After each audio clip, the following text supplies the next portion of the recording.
இப்போ புனேல out break ஆயிருக்க குல்லியன்-பாரே சிண்ட்ரோமை பத்தி இந்த வீடியோல பார்க்கலாம். ஆனா இது புதுசா இருக்கு. கேம்பலோபாக்டர் ஜிஜினை அப்படின்னு சொல்லக்கூடிய ஒரு பாக்டீரியா கேஸ்ட்ரோஇன்டெஸ்டைனல் இன்ஃபெக்ஷனை காஸ் பண்ணி இந்த குல்லியன்-பாரே சிண்ட்ரோமை ட்ரிகர் பண்றத புனேல கண்டுபிடிச்சிருக்காங்க. இது வரைக்கும் 110 கேஸ் ஐடென்டிஃபை பண்ணிருக்காங்க. அதுல 17 பேர் கிட்டத்தட்ட வெண்டிலேட்டர்ல இருக்காங்க. அதுல ஒரு டெத்தும் ஆயிருக்கு.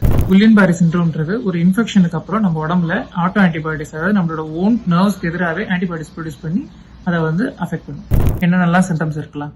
வாமிட்டிங், அப்டாமினல் பெயின், அதே மாதிரி லூஸ் மோஷன் இருக்கலாம். இதுக்கப்புறம் என்ன ஆகும் அப்படின்னா காலில் நம்னஸ் அண்ட் டிங்லிங், அதாவது ஊசி குத்துற மாதிரி இருக்கும், இல்ல மரத்து போற மாதிரி இருக்கும். அது காலேருந்து ஆரம்பிச்சு உடம்பு முழுக்க ரொம்ப சிவியர் கேசஸ்ல பேராலிசிஸ் வரைக்கும் கொண்டு வந்து நிறுத்தும். வேற என்னென்னலாம் சிம்டம்ஸ் இருக்கலாம்? சாப்பிட விழுங்க கஷ்டம் இருக்கலாம். அது இல்லாத நடக்கிறதுல கஷ்டம் இருக்கலாம். அது இல்லாத பவல் அண்ட் பிளாடர் கண்ட்ரோல் போகும். அதுவும் இல்லாத மூச்சு விடுறதுக்கு ரொம்ப சிரமமா இருக்கும். இந்த மாதிரி சிம்டம்ஸ் இருந்தா இமீடியட் மெடிக்கல் அட்டென்ஷன் தேவை.